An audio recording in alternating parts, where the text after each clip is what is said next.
I'm Callum Harris, 39 male. I'm the founder of Harris Construction Group living in Bangor, Maine. My world revolves around my 13-year-old son, Ezra. He's a brilliant kid, always tinkering with circuits and robot models. After my divorce, I promised myself I'd be the father to him that I never had. I even designed our two-story house myself, making it a fortress of safety and warmth. But I'm here to tell you how the very people who should have been proudest of me tried to tear it all down and take everything, including my son's life. Before this story unfolds, I'd love to connect with you. Please let me know in the comments where you're watching from and what time it is in your corner of the world. It's amazing to see how far these stories can travel. My life with Ezra was everything. He's my lifeline. 3 years ago, my ex-wife Melissa left, calling me a workaholic, and she was right. I was a machine building an empire but destroying my marriage. When she left Ezra with me, I swore I'd change. I made time for him, for his projects, for us. Those moments were my anchor, but they were a stark contrast to my own upbringing. I grew up in a working-class home where everything was calculated. My father, Gerald, was a mill worker who preferred gambling to parenting. A sudden slap from him taught me to stay quiet. My mother, Helen, was obsessed with her appearance, as if a new dress could hide her coldness. I was never hugged. I was never asked what I needed. I was just the eldest son, the one who had to carry the load. I started working at 12, delivering papers, then at 16 in an auto shop, all to support the family. My younger brother, Ryan, was the charming one, but he had big dreams and zero persistence. Even after I built Harris Construction Group from scratch, I was still their provider. I sent them $3,000 a month. It was never enough. My father's calls were always to beg for money to cover gambling debts. "You don't want your dad to lose face, do you, Callum?" he'd say. I'd pay not for him, but to keep loan sharks away from Ezra's grandfather. My mother would call asking for more for a massage chair that I knew was just another expensive handbag. And Ryan. I'd loaned him money for a car dealership he ran into the ground. He spent recklessly and blamed the market. Every time they called, I felt like I was patching a sinking ship, trying to buy the love I never got as a kid. I was their pride and joy, but only as long as the checks kept clearing. In recent weeks, the calls became relentless. They weren't asking for small top-ups anymore. They were demanding $500,000. "It's a big opportunity, Callum," Ryan said, his voice buzzing with fake excitement. "A tech startup, the market's hot." I knew Ryan. I'd just seen photos of him with a new car and at lavish parties. He wasn't building a company, he was funding a lifestyle. My father's calls were more urgent. "You have to help the family, Callum. If you don't, we'll lose everything." It was a threat, not a request. My mother sent long, emotional messages trying to guilt me. I ignored them, putting my phone on silent. Then one Saturday afternoon, the doorbell rang. All three of them were on my doorstep unannounced. Gerald, Helen, and Ryan. They walked in like they owned the place. "We need to talk," Gerald said, placing a notebook on my table. He pointed to scribbled figures. "Ryan needs this money. Do you want your brother to fail?" Helen took my hand, her eyes welling up with fake tears. "We're family, Callum. You're doing so well while your brother is struggling. Don't you feel guilty?" Her words were blades aimed at old wounds. Ryan, pacing behind them, finally chimed in. "You've got everything, a company, a nice house. $500,000 is nothing to you." He had a new designer watch on his wrist. I looked at the three of them, my father, the bully, my mother, the manipulator, and my brother, the parasite. This time I didn't waver. I took a deep breath. "I've already said it. I can't give you that kind of money." I was calm, but my voice was stone. "I send $3,000 a month. That is all I can do. I have Ezra to take care of, and I will not let my son suffer because of your bad decisions." The room went silent. Gerald slammed his notebook shut. Helen's tears dried instantly, her eyes turning cold. Ryan just stared at me with pure hatred. They left without another word. As I hugged Ezra, who had watched from the stairs, I felt a wave of exhaustion. I had won the battle, but I had no idea they had just declared an all-out war. In the weeks after the confrontation, I tried to get back to normal, but something was wrong. I was constantly exhausted, a fog clinging to my mind. Headaches became a daily occurrence, and I felt nauseous for no reason. I blamed stress, but then Ezra started getting sick. "Dad, I feel dizzy," he'd say, his face pale. I thought it was the cold Maine winter, so I ran the furnace more often. But that only made it woe. RSC, the headaches grew sharper. We both felt short of breath. One afternoon, Ezra collapsed coming down the stairs. I barely caught him. "Dad, it's hard to breathe," he whispered, his face ghostly white. My heart pounded. I rushed him to the hospital. After blood tests, the doctor came in, his face grim. "Mr. Harris, both you and your son have dangerous levels of carbon monoxide poisoning." My blood ran cold. Carbon monoxide? How? I had designed the house myself. I called a team of technicians. They swept the house for 2 hours with meters. Their conclusion, nothing. "Everything checks out, Mr. Harris," the lead tech said. "Pipes are at normal pressure. It's possible your old furnace is venting slightly. I'd replace it." I thanked them, but I was terrified. If everything was normal, why were we being poisoned? I couldn't sleep. Every hum from the furnace made me jump. Then one afternoon, I was in a meeting when my phone buzzed. It was Ezra. "Dad, come home now." His voice was trembling with panic. "There's something really weird in the basement." I left the meeting, driving like a madman. I found Ezra at the basement door, shaking. He led me downstairs and pointed to a corner near the furnace. An insulation panel was pulled aside. Behind it was a thin metal pipe no thicker than a finger running parallel to the heating duct. One end was connected to the intake fan. The other was connected to a small electrical box with a blinking red light and a timer.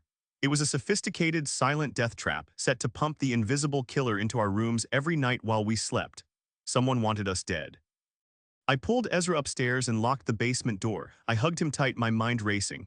"How did you find it?" I asked, my voice shaking. "I heard a faint tick-tock sound," Ezra said, his own voice small.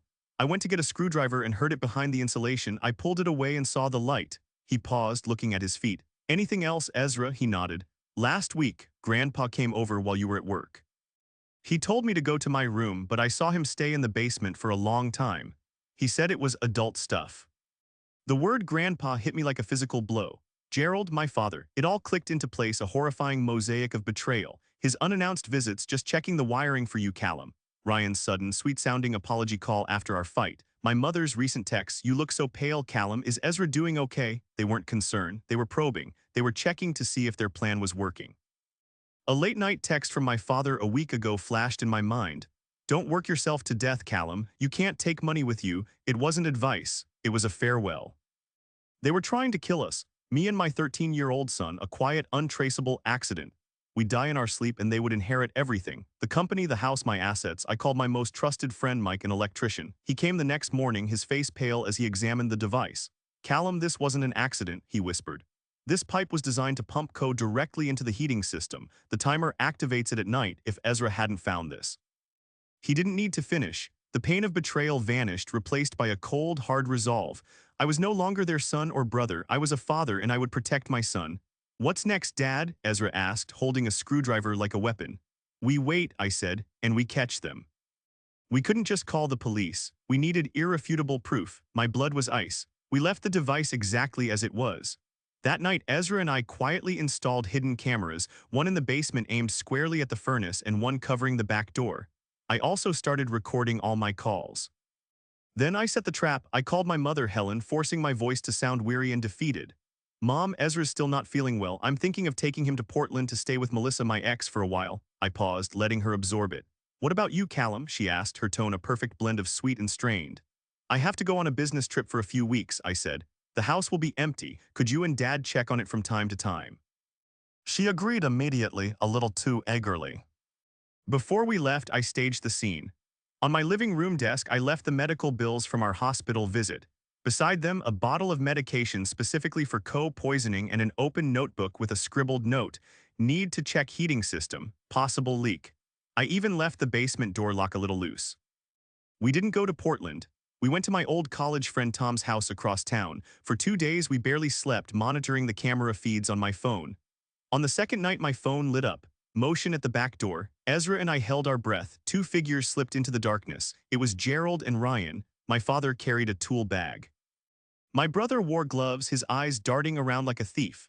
The basement camera clicked on. They hurried down the stairs. Their voices were captured in perfect audio.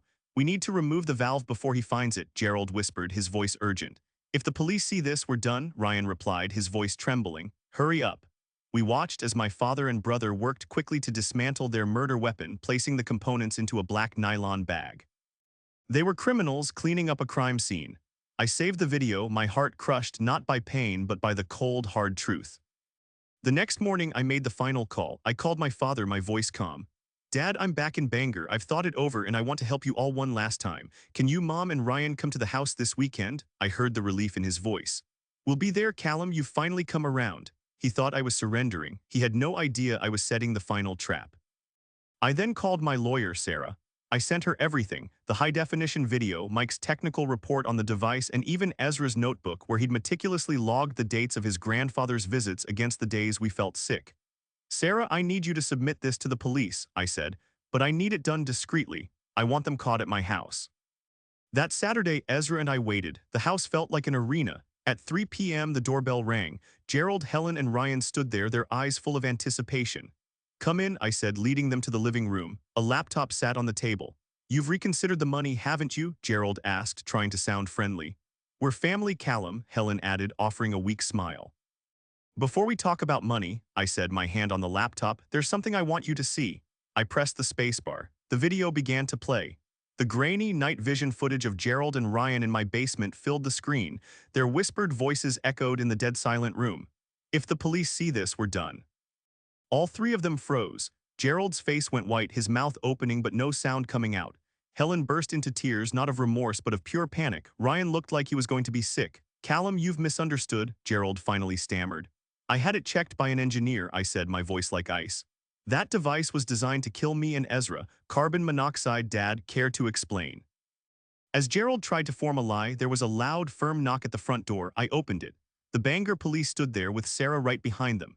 "Gerald Harris and Ryan Harris," an officer said, stepping forward. "You are under arrest for conspiracy to commit murder."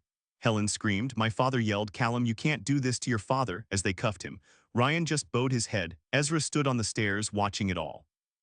I put my hand on his shoulder as the police cars pulled away, taking my family with them. The trial was swift. The video, Mike's technical report, and Ezra's notebook were irrefutable. Ezra himself, though just 13, testified with a steady, clear voice about the tick-tock sound and the blinking red light. I watched my family as the verdict was read. Gerald was sentenced to 25 years in prison for conspiracy to commit murder. Ryan got 18 years for his role. Helen, though not directly involved in the installation, was found to be complicit and received 5 years of probation and a permanent restraining order barring her from ever contacting me or Ezra again. I didn't ask for compensation. No amount of money could fix this. We couldn't stay in that house in Bangor. I sold it, along with the memories of the trap in the basement. We moved to Portland into a small apartment overlooking the ocean. The sound of the waves was more comforting than any fortress I could build. I handed over day-to-day operations of my company and focused on what mattered, healing with Ezra. He was resilient, but he was haunted. He'd startle at loud noises. I took him to a therapist, a woman named Nora Blake. She was 34, with warm eyes that seemed to see through the pain we were both hiding. She listened patiently, guiding Ezra through his nightmares.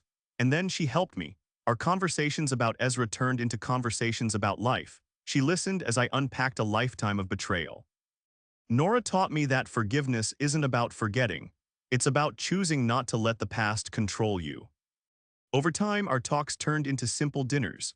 Nora, Ezra, and I watched my son laugh again, truly laugh, as he explained his robot models to her. He called her Miss Nora, and I saw him relax in a way I hadn't seen in months. The anger I held onto finally started to fade. I eventually returned to work, but differently. I started a smaller firm focused on community projects, not skyscrapers.